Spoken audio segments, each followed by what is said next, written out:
Good afternoon, everyone. Apologies for the slight delays. We normally have some of these technical problems when we least expect them. I'm Professor Sipho Seepe. I've been asked to facilitate yet another exciting Press Club South Africa podcast. You are all welcome.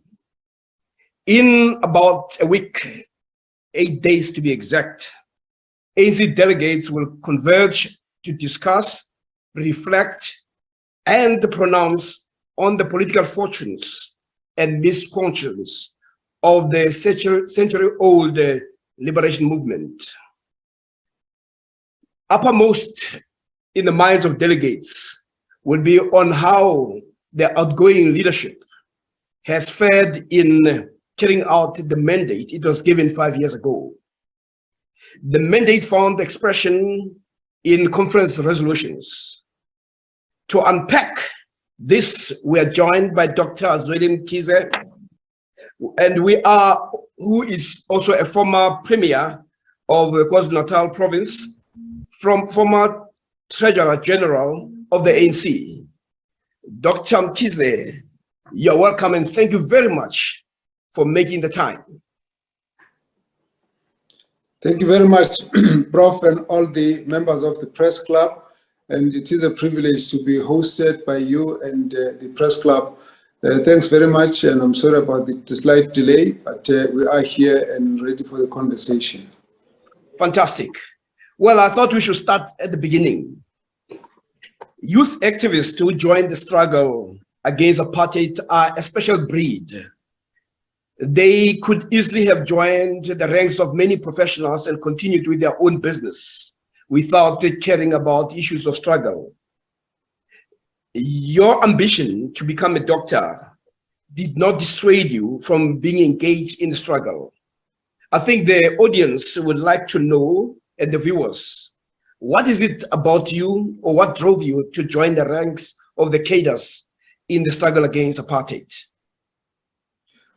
Thank you very much, Prof. Let me say that it's a very important question because it does trace our history to the times during which we were young people.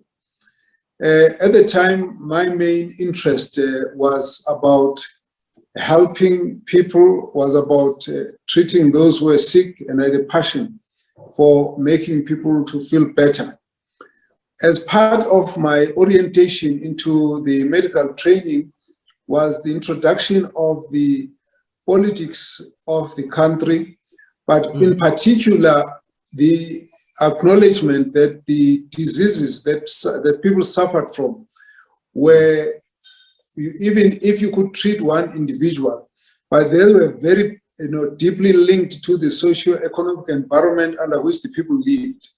Which meant that if you can have predetermined diseases that will always be affecting people, no matter how much you could be treating each individual, but depending on the socioeconomic circumstances, there are things that... Yeah, you were saying that you were driven into the struggle by understanding that you could not be engaged in your profession without having to address structural issues. And I think that is the best place to start. But let me just move towards more contentious issues. The ANC was very clear under apartheid about its historical mission, and it's been in government for some time. How has that historical mission changed? Or if it has not changed, what is it still left with that we need to address? The historic mission of the African National Congress has been about the total liberation of South Africans, in particular, the Africans in particular. This basically means that the conditions under which people live needs to be altered and improved, but it also means that people need to be empowered so that the self-determination of the marginalized people need to be lying in their own hands. I think what's important for us is to understand that the development of our country will have to depend on those who, on the majority of its people who cannot be left in the margins of the economy, but need to be central to driving socio-economic changes and development. And therefore, the ANC's mission has not changed, although the conditions have slightly changed, because during the days of apartheid, we're fighting an obstacle of a system that made it impossible for us to access the levers of power, to use them to alter the lives of our people. Now we have a different condition wherein the ANC has been in charge, and therefore using the power of our people have now taken control of the levers of society to transform the lives of our people. That remains the mission until we have dealt with issues of poverty, unemployment. That is an indicator of where this mission has still not been fulfilled. And so it takes us to a point of saying, as long as you've got the conditions of inequality, that mission stands, and it has to continue, but we have to manage the conditions under which we actually continue to prosecute our struggle for that mission to be fulfilled.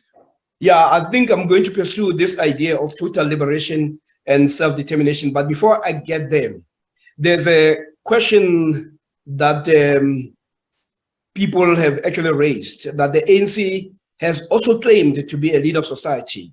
But some get the impression that society might have left the ANC.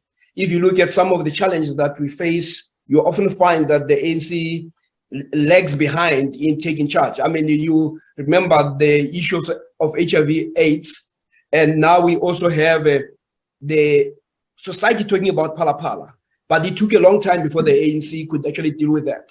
So how does it claim to be a leader of society when it seems to jump only after the society has actually grappled with some of these issues? It is correct that there is a distance or a gap between the African National Congress, particularly its leadership, with society. And this is borne by some of the contradictions that you have alluded to. The reality for the ANC is that when the ANC was said to be leader of society, it was because the ANC was found in all the sectors of society, all strata of society, dealing with all the diverse interests of the people of South Africa, but merging them on into a common interest that takes all South Africans towards one common direction. And that remains an important issue, that the ANC must continue to earn that position. Now, that position does not get earned by pontification from the platform. It gets earned by getting involved with different strata in society, with dealing with different challenges, and also crafting together with society the direction that the country needs to take. So the ANC is not there for itself, and therefore it cannot pontificate from a distance that we are a leader of society. It can only be confirmed by society who find the expression, whose interests and needs and challenges, solutions there to find expression in the common programs and decisions and policies of the African National Congress. Therefore, you can say that the ANC is leader of society. So this gap means the ANC needs to actually get closer to society, to represent its interests, to represent its morals and its ethics, and its general plans of how the country needs to go forward. So it's a challenge that the ANC must understand, as we do, that we have to earn it on a day-to-day basis. Yeah, and right now, 28 years later, South Africans, and especially the black majority, are still talking about the vestiges of apartheid, that South Africa remains a country of two nations, and this has become even worse in the last 5 years. Why should the South Africans, especially the African majority, still have faith in the organization? Again, excuse me, again, we need to accept that the struggle was about the self-determination of the African people. The people, the majority of the people in this country need to know that they are actually driving the whole process of transformation for the improvement of the lives of the people. And therefore, the ANC was merely an instrument that they would use to actually achieve that, transformation. The sovereignty of this country and its destiny has to be always in the hands of its people. And for that to happen, we need the ANC to be closer to the society. And I would again say that for the concerns that the majority has, it's going to be a long journey, but nevertheless, at each time, our people should feel that there's progress in the direction of ensuring that we are taking complete control of the sovereignty of our country, and also that the future and all instruments that manage this country, its economy, its security, its various social aspects are actually all within the hands of the people of South Africa. When we deal with the geopolitics and the relations with various countries, it should be clear that that is driven by the interest of the majority of the people of South Africa. So whatever we do is all about making sure that we have benefit for our country, for our people, not so much that it could be interest of a few and that the economy is in the hands of the few. So this whole concentration of economy in the hands of the few is something that has to be dealt with. And in this case, our people would look back and say, okay, 30 years down the line, we have enjoyed a political freedom. But what has it done to change and make sure that we control the economy? That is where the challenge is, and we need to work. And where I stand, we need to stand to ensure that there's economic empowerment for all the people of this country, in particular those marginalized, the Africans. The African people need to be seen in all levels of economy, in the boardrooms, in the major corporations, in the driving of the major infrastructural and other economic programs, so that when you walk into South Africa, you should see that the majority of all these people who are Africans are actually managing their country. They don't just vote in majority, but they also actually manage the economy, and the economy is working for our people. Yeah, Dr. Zweli Mkhize, I think you are quite correct. Actually, you are bringing a different dimension, which also somehow exposes even the type of questions that one asks. The whole idea of self-determination. Because for now, what people have done, they've been demobilized by the language of the service delivery, that vote for us and we'll deliver. And then when your message is vote for us and we'll deliver, you demobilize the people, and the people expect that all they have to do is to wait until there's delivery. Hence, you have what they call delivery protest, service delivery protest, because people are waiting. But the angle that you are bringing is all about self-determination of the majority of people.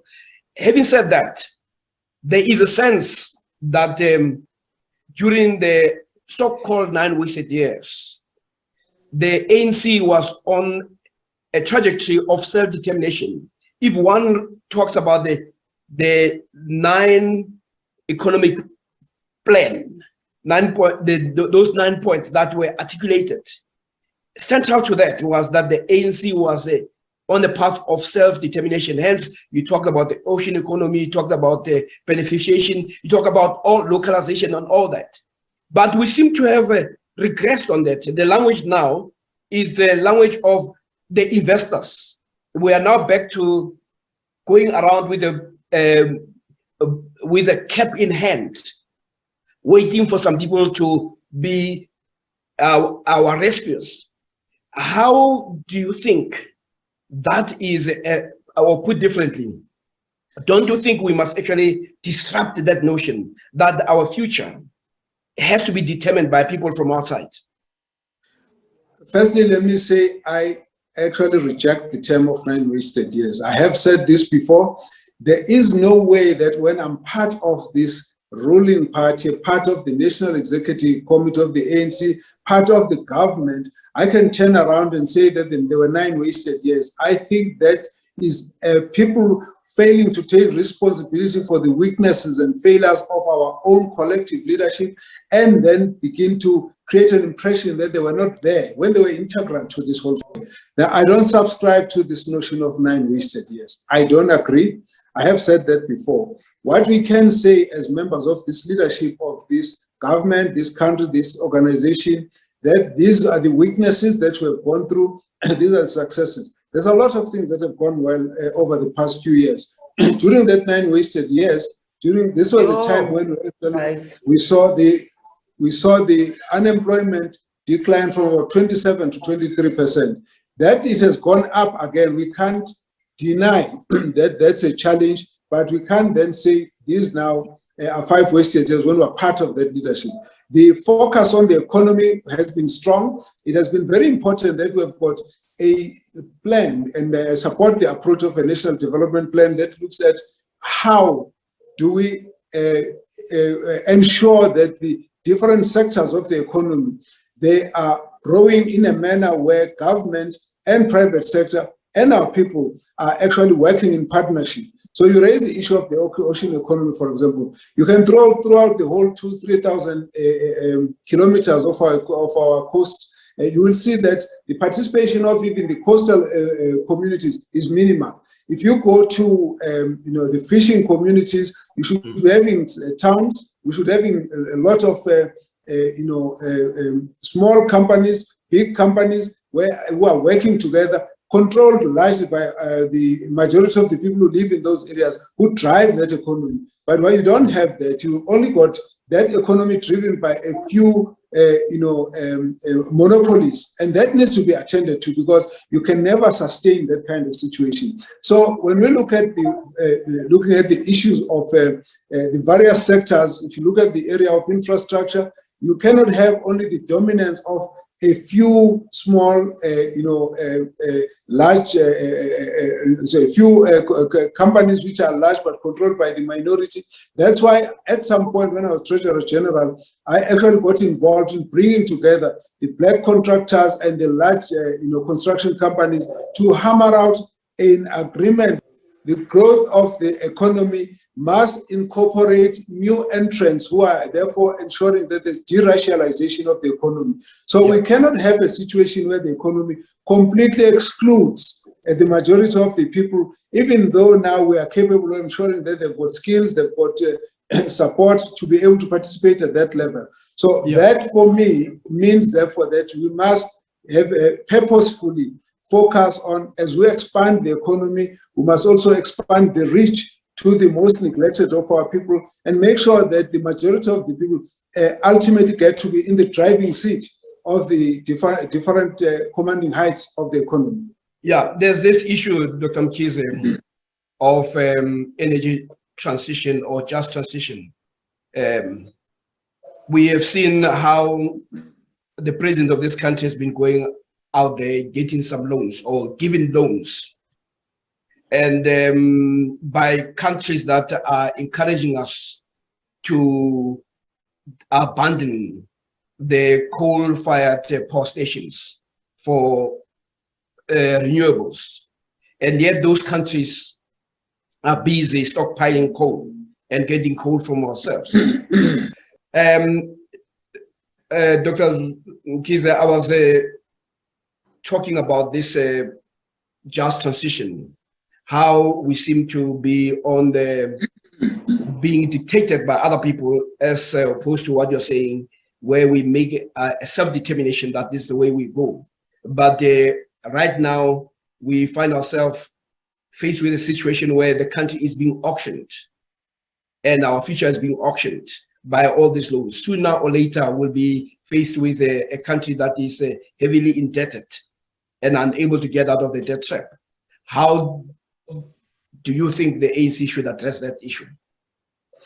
The issue of economic sovereignty is very important, where we need to focus on solutions that are most beneficial for South Africa and the solutions that will help to ensure that we can resolve the problems of the apartheid disparities of the past. Now, in so saying, I watched a few months ago a debate in the House of Lords in London where the discussion was how much support was given to South Africa. And one of the members of the House of Lords stood up and said, my Lord, what we need to watch out is that the solutions that are given, whilst we want to support those African states, must be suitable to the conditions in those African states. And I think that was a very, very important and telling point to say, ultimately, we need the partners, but the partners should not dictate. Rather, the partners should come and augment on what we can do. Coming back to then this issue of the just transition, the starting point is that South Africa needs to increase its capacity to generate energy.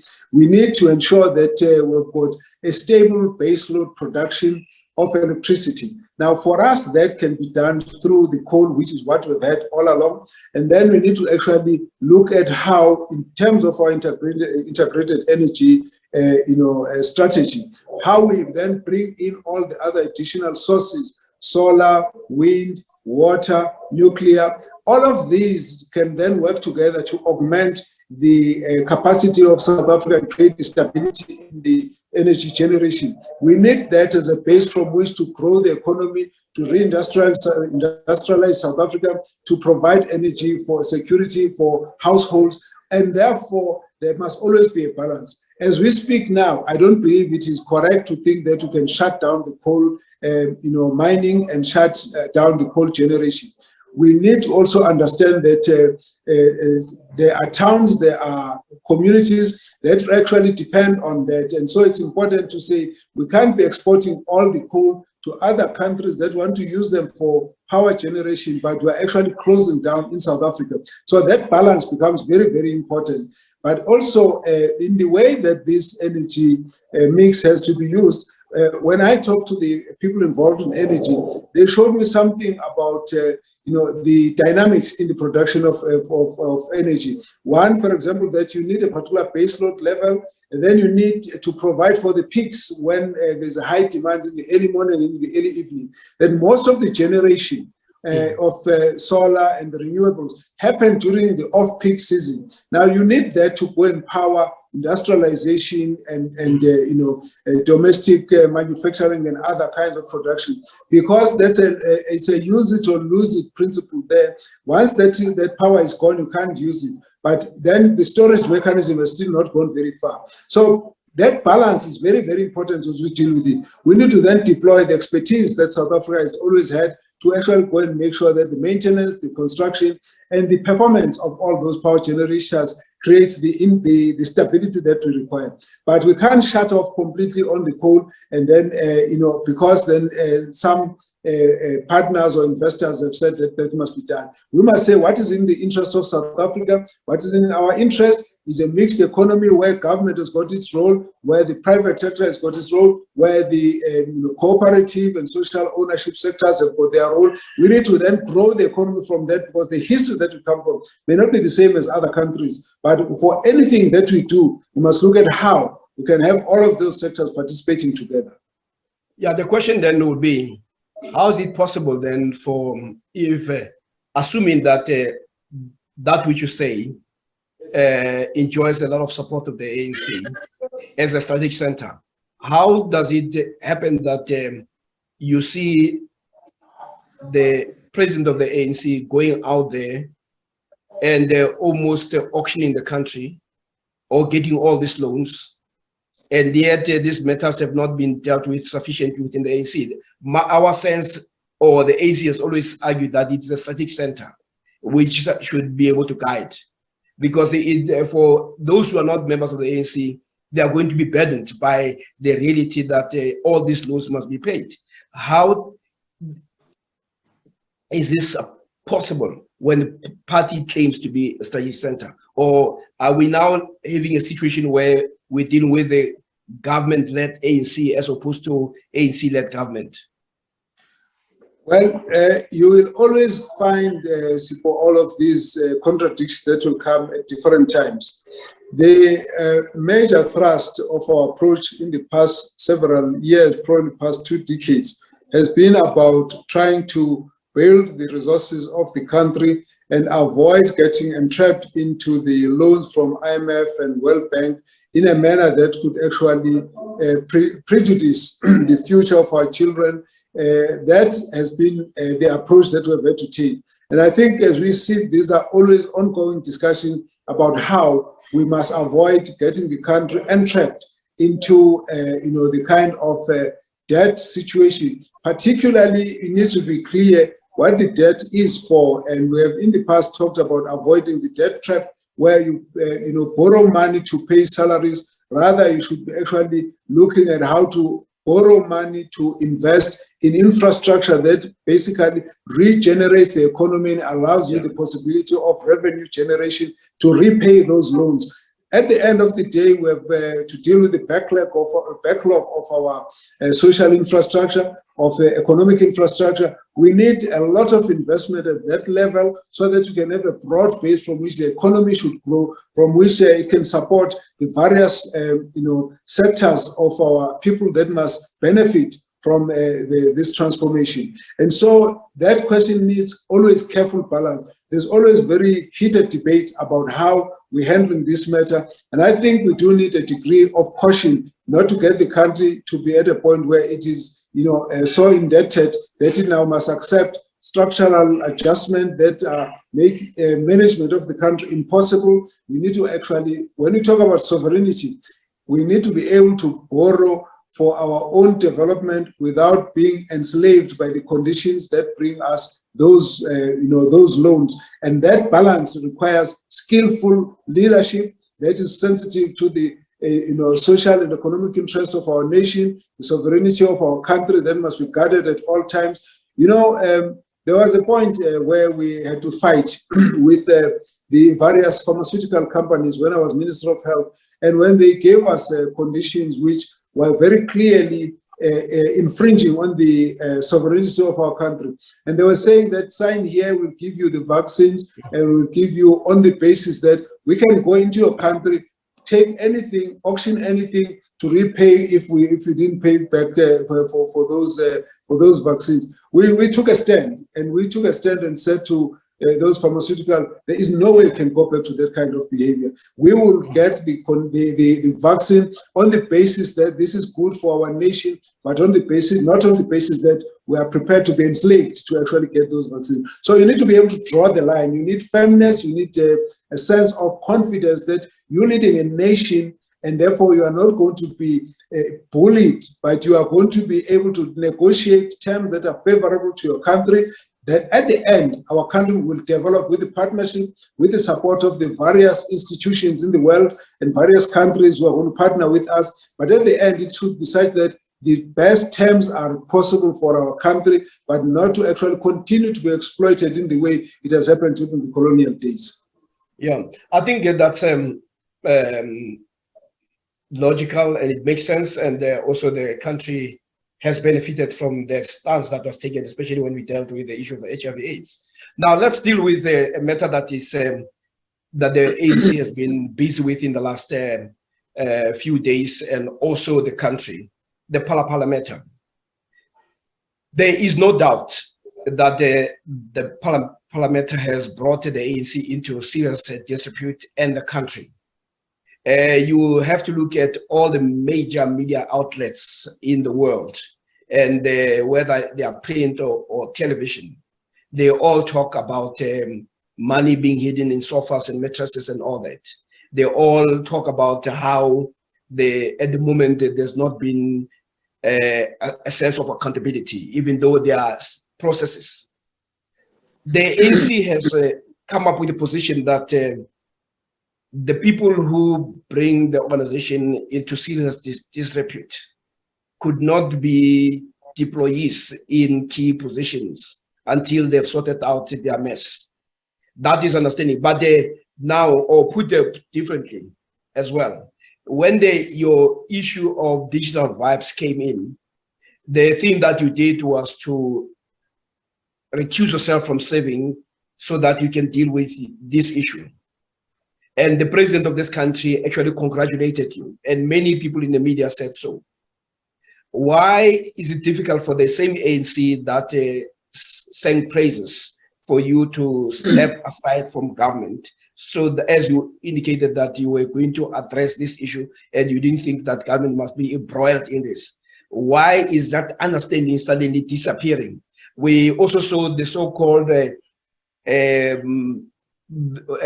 foundations also making comments at that time, and the civil society also saying, yes, it is a good thing for you to have done.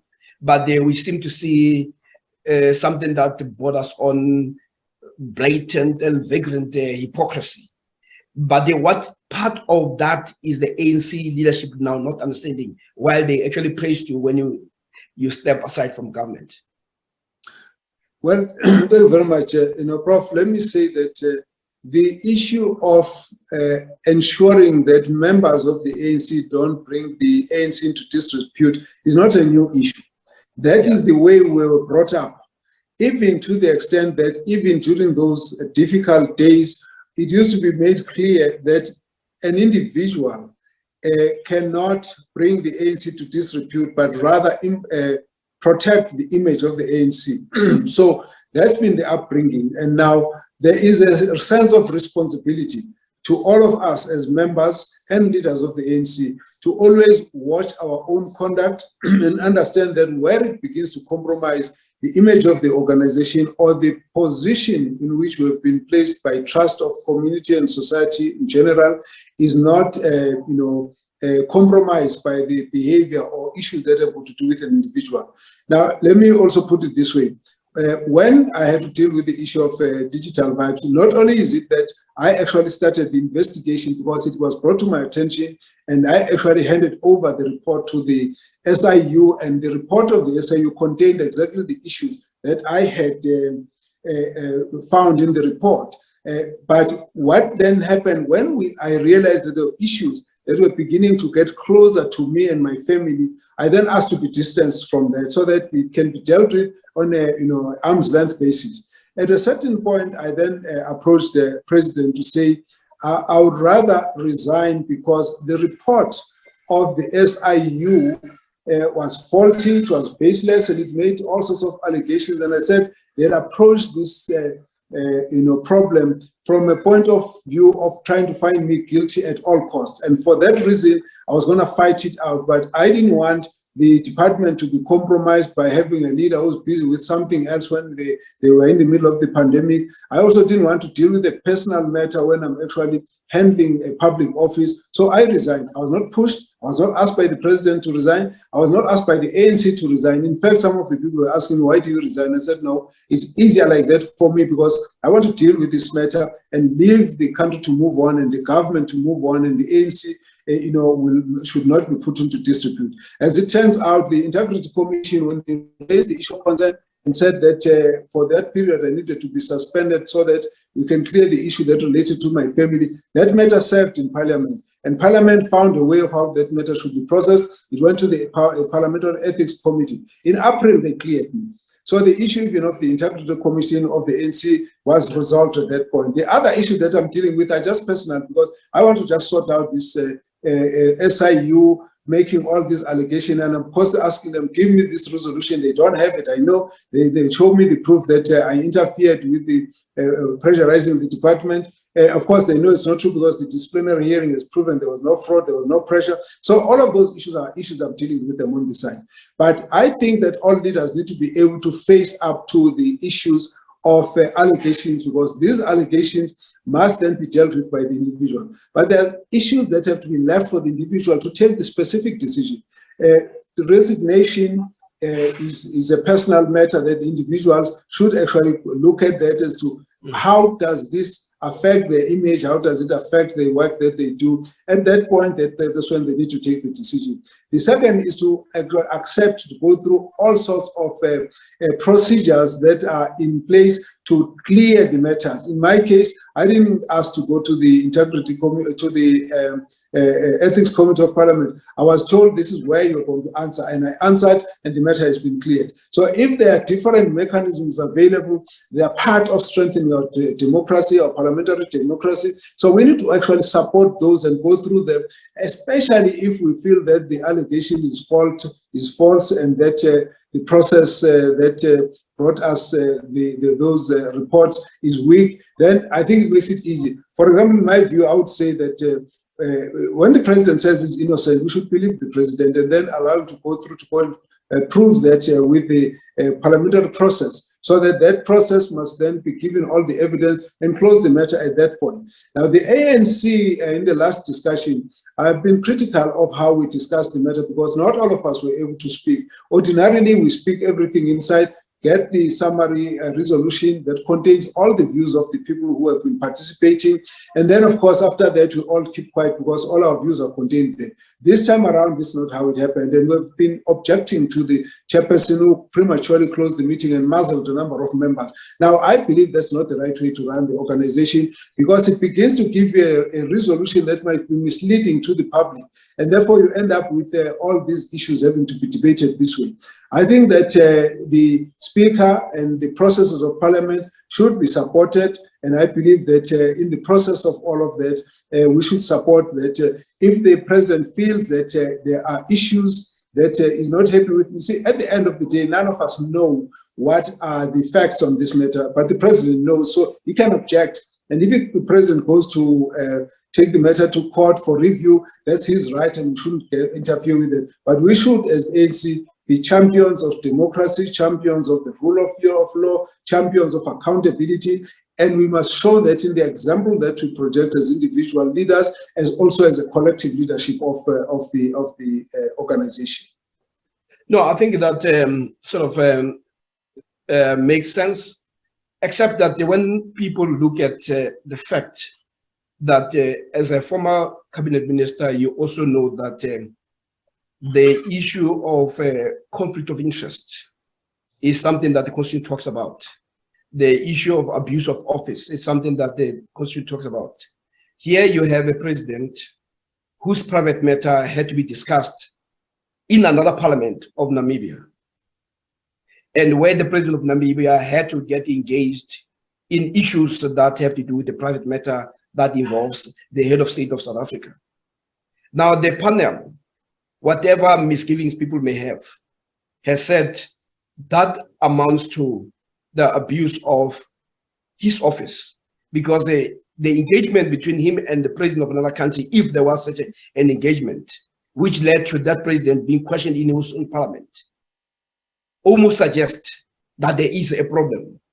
So what part of that is the ANC not understanding for that to be so difficult? Or is it what one of the members of the ANC says, the arrogance of numbers that guides how the ANC decides on critical matters like this? You know, the issue of the allegations, I think we must all be clear that this is a very, very serious, these are very, very serious allegations and a very serious report. Very damaging to everyone, you know, the president, to the ANC, to government, and to all of us. So we need the matter to be cleared. Now, what I support is the fact that when the matter is raised, it needs to be processed through non-partisan, you know, parliamentary structures that will be able to deal with it. I have no doubt that the impeccable, you know, character of the members of the jury, in particular the former Chief Justice, who's also a visiting lecturer in the about 6 universities in the US, and also a judge in the Supreme Court in Namibia, you know, would have considered a lot of issues very seriously. But the report is not saying that anybody is guilty. It basically says that the next committee must sit and sift all these issues up and to make a determination. That, at least for me, is a process that I still feel is fair, because there will obviously be a process that must clear some of these issues. And on that basis, I still have not convinced. There were different views in that meeting of the National Executive Committee, even though when it was now closed and summarized, one version of it was actually raised, but there were actually different views. And I still think that is an unfinished business that you must deal with, because then when we go out to the public, we should be able to create a clear impression that the ANC supports democracy, the ANC supports constitutionalism, and that the ANC supports the processes that have been embarked upon by the Speaker of Parliament, instead of condemning them and condemning her. Then also that the process of you know, clearing this matter is a fair way of allowing a, you know, an unbiased approach to what you call clarifying what must have happened. With all of that having been said, I think it's important for us to say, as South Africans, the ANC has committed to supporting the rule of law, fighting against corruption, and also respecting the institutions of the law. And from that point of view, it is important for us to continue supporting those institutions. That was the dream of President Oliver Tambo, to have this constitutional democracy with checks and balances, so the state does not abuse you, and that the state also can't get away with wrong things and wrong decisions. The ANC is one of those who should be standing as a custodian of all of those sentiments. Yeah. Now, two more contentious issues. One is a step aside.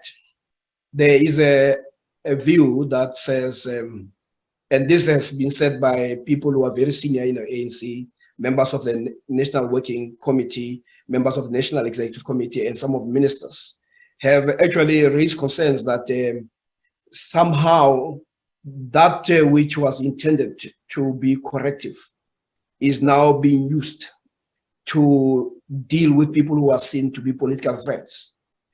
And how is this able to, how is the NEC of the ANC failing to listen to those concerns? Why is it so easy for them to run roughshod over concerns, especially when that involves their own members?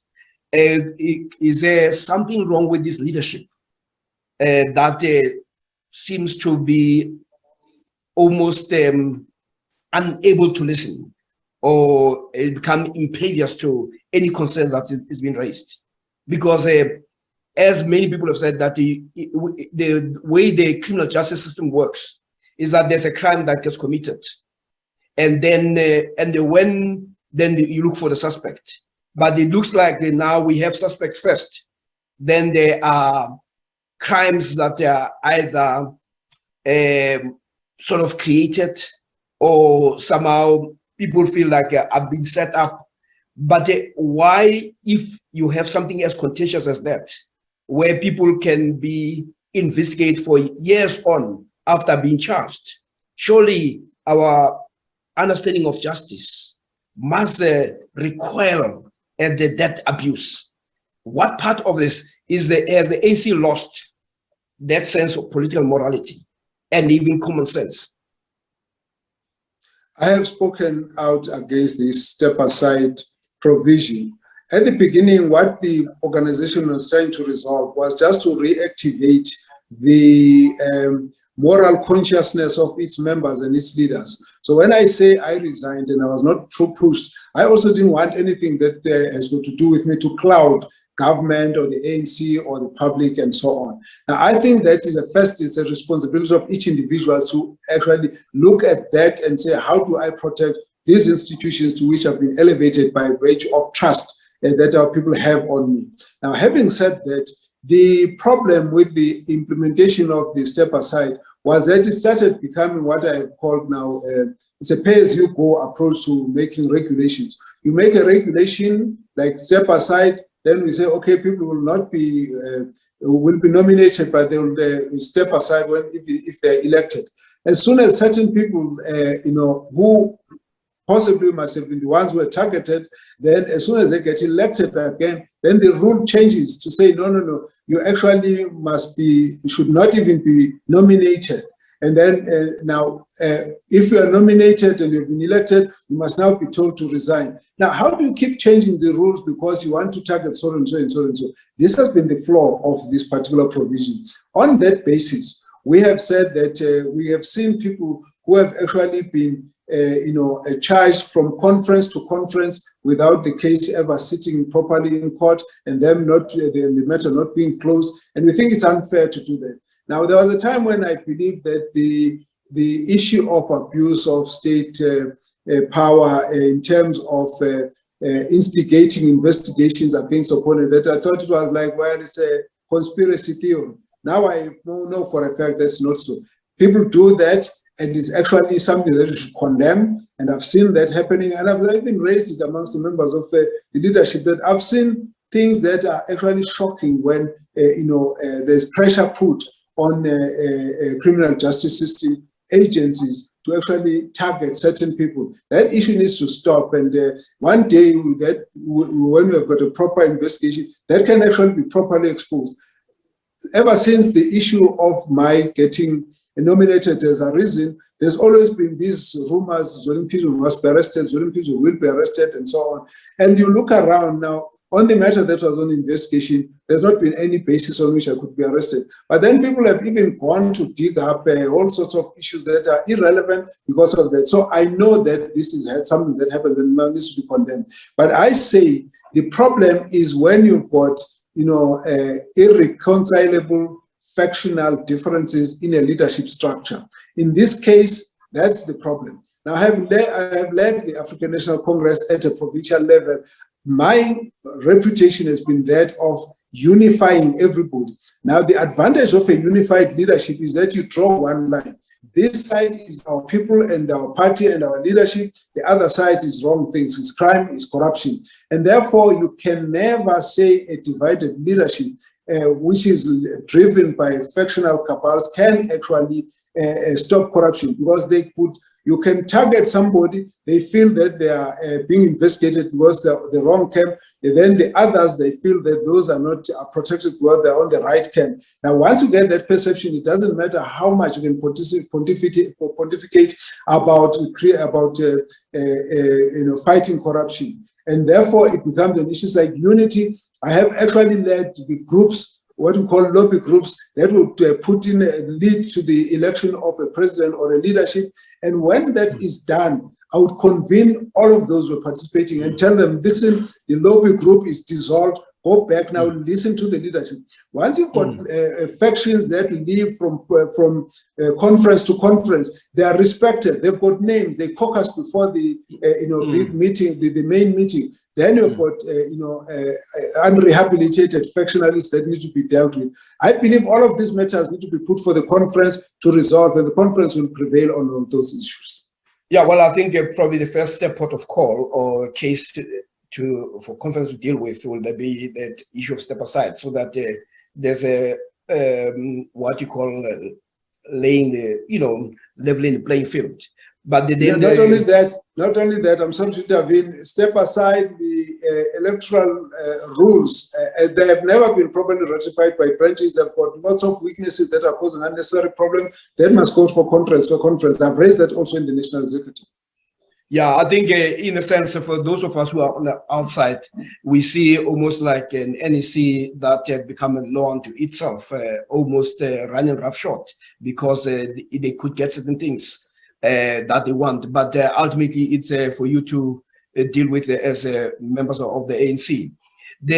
During the COVID-19, you were the public face of government, and you did a sterling job, but there were other issues that people were concerned about: the militarization of effort. And there was a sense that we might be getting into a form of dictatorship through the back door. Sometimes these things come with good intentions. What would be the lessons that came out of that, so that these concerns about the militarization of interventions should not lead to where people are afraid that now there is more brute force that is being used as opposed to persuasion? It's very unfortunate that this that effort of trying to bring some management on the COVID ultimately ended up with very unfortunate cases of assault and kind of brutality meted to some of the communities as they complained. Now, obviously, it was a very difficult time, a new approach, but just to confine people inside the houses is a very, very irritating thing for the public, and so the atmosphere would have been quite bad. But I think that we need to kind of mold our army, our soldiers, so that they must be accepted as the most compassionate amongst our people, as the saviors of our people, as the protectors of our people, that when they appear, our people must ululate, they must welcome them and embrace them on that basis. I think we need to put a lot of effort at that level so that we can avoid this situation of a sense of hostility, because the army is a very important resource for intervention. When there are, infrastructural damage, they need to be there. When there are social upheaval, they need to be there to help. But the purpose should be about supporting society, making society feel more secure with their presence, because they're the protectors of our people. I think the lesson that we learn is how, when there's to be a deployment, there's to be a proper socialization and integration into the community, so that it is clear that what people want is what the army is here to ensure it happens. It must not be that you must fear the army. In the history of apartheid, we've known that fear has got a very short shelf life. During the difficult days of apartheid, the states of emergencies, actually people used to attack police with stones, the army with stones, and they actually could even disarm them when they're using toy guns, because there comes a point where people decide that we're going to fight off. Now, that history, that memory is still very close. So it's very important for us to understand the underlying sensitivities in our communities, that when we deal with each other, particularly when issues relate to the might of the state, the army, the police, the soldiers, even the racial issues, as they are handled by the courts, so that people must not feel that they've gone through reconciliation, they were taken for granted. And then it must be that all of us are trying to build one country together. We've got one common ethos, we've got one common sense of what makes us a nation, what builds us together, what makes us the people. It's because we care for each other, it's because we love each other, it's because we support each other, it's because we've got Ubuntu. Now that must be reflected, even though we have to deal with crises and we have to deploy soldiers. So I believe that's a lesson that we need to learn out of all of that. Thank you very much. Just one more question. The polls indicates that the ANC is not going to do well in 2024. And there are people who say we should not believe those polls, but we've seen the local government elections almost suggesting that the ANC is not doing well. You don't have much time. What are the few things that you think the ANC can do right now to restore, even if it's 3 things that it can, that top of mind, that it can do to restore that confidence that it has lost among the voters in this country? I think the first issue is to bring all the leaders of the ANC to be in contact with our people, close the gap, and let people understand that all the challenges they have, those leaders are the ones who have got a responsibility to resolve. And therefore, let's take those issues up, make sure that our people's challenges are addressed, because one person who's in a leadership position can have access to various departments and various offices, so that they can help the challenge of they can resolve the challenges faced by the people. But I think the issue of bringing the leadership close to where people are is going to be very, very important. The other issue that's going to be important is to actually jack up implementation of the policies and service delivery programs, so that people can feel that there is, a deliberate mechanism to change the lives that they live through the interventions of government, or through the interventions of service delivery agents. That will make people feel that the government is responsive. Polls, we must always believe the polls and do something to correct the perception that's been developed. I believe that as the ANC, I believe as the government, we should live by how all entrepreneurs, all enterprises operate. Client satisfaction. When people are not happy about the government or the ANC, that means something must be changed, something must be done. I believe at this point, the ANC's mission, historic mission, is not fulfilled, and therefore going forward, people must know that the ANC still remains relevant. I believe that the policies of the ANC are still effective to deal with the transformation that we need socially, economically, and so on. But I think that the implementation needs to be improved. I intend to actually make an impact on the implementation. If you look back in my history, whether in the leadership of the ANC or the leadership of Treasurer General or the leadership of the government as Premier, as MEC, I'm known as a person who does things, who get things to happen, who get things to be done. And I want to make that contribution so that people can feel that their concerns are being taken care of and things are being done, and action must be done, must be demonstrated. What is it that can be done must be done. What is it that has not been properly implemented must be implemented. And we must measure it. I believe with that, we can actually make people regain their confidence in both the ANC and its government. Yeah, I think, Dr. Mkhize, you've covered all the questions that one wanted to ask. And I hope that there'll be other opportunities where we can have this type of engagement. But there is one, as a presidential hopeful, there is what appears to be now a dominant trend that goes, it reminds me of if Mandela goes, even Mbeki goes, all those type of discussions. There's what seems to be a rented crowd that says if the current president goes, then South Africa will fall into chaos. How do you respond to that?